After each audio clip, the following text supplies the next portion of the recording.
Have you ever wondered to yourself, how is it that political figures or leaders come into power and captivate their audiences? How is it that some leaders across the world can amass such a strong and loyal following?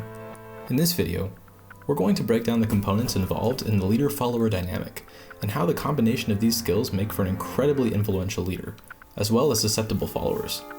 For our analysis, we're going to use two important political leaders that managed to grow strong support in an unprecedented way: Donald Trump and Adolf Hitler. The first important trait is attractiveness. In general, attractive sources are more persuasive than their less attractive counterparts. Being physically attractive increases the favorability of the speaker and can go a long way in improving public image. Hitler was actually considered very attractive in his time. Meanwhile, Trump, while not necessarily fitting into most standards of attractiveness, is still healthy and isn't as old as some other political figures. The second important trait is credibility. How trustworthy and reliable is the source?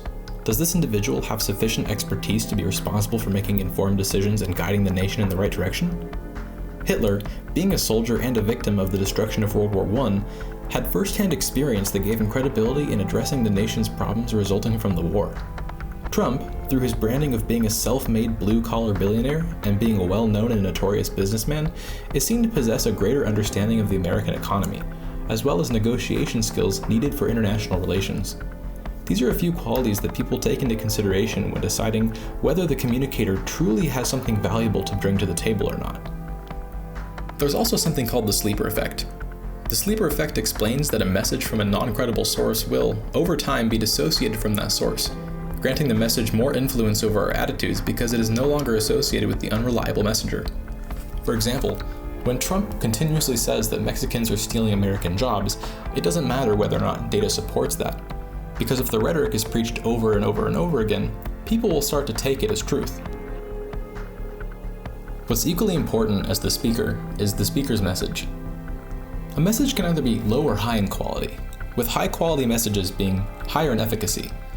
You might be wondering, what constitutes a high-quality message? Studies have found that explicit messages that clearly communicate the objectives and the conclusion, as well as explicitly refuting any opposition to the message, are highly effective. For example, Trump's "Make America Great Again" is a simple, direct, and clear message. The next major aspect is vividness. While facts and truth may make up one part of a persuasive message, it's also really important to appeal to emotions. Messages that appeal to emotion do not necessarily have to be truthful. In fact, it may skirt the truth entirely, but still succeed in persuading the receiver. Vivid, charged narratives and imagery appeal to the most fundamental mode of communication that all people possess and share: emotions. And it's through this universally shared human element that allows leaders to persuade large groups of individuals. And Adolf Hitler said something that was a bit more on the nose. He says in his book, Mein Kampf, "I use emotion for the many and reserve reason for the few." The last important aspect that many of these populist leaders use is fear. This is arguably one of the most important axes that politicians work off of to garner the support and attention of their audience. Fear is primal, intense, and deeply influential in guiding our behaviors.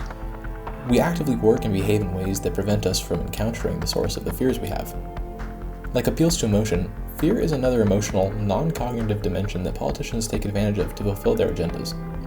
Hitler and Trump have both used the nation's fear of economic and political collapse to increase the disarray and anxiety felt. Specifically, Hitler brings awareness to his fear and subsequently transposes it onto the Jewish population, which led to the increased antagonization and prosecution of this group of people. Trump does the same with immigrant populations, displacing fear of economic stability to the increased flow of illegal immigrants into the country, prompting the country to endorse building a physical wall to separate the US from Mexico. So while the speaker and the message are both very important, it should also be noted that the audience is equally as important. For example, it has repeatedly been shown that younger people are more malleable in terms of attitude change. Hitler knew this, and so founded the Hitler Youth, ensuring an entirely new generation of Nazis. It actually worked, as former Nazi members continued to be in West Germany's government until 1968. So there you have it. From the speaker to the message to the audience, politicians will put on a wide variety of tactics to persuade their audiences. We as humans have the ability to put on our thinking caps and decide whether or not something is truly good.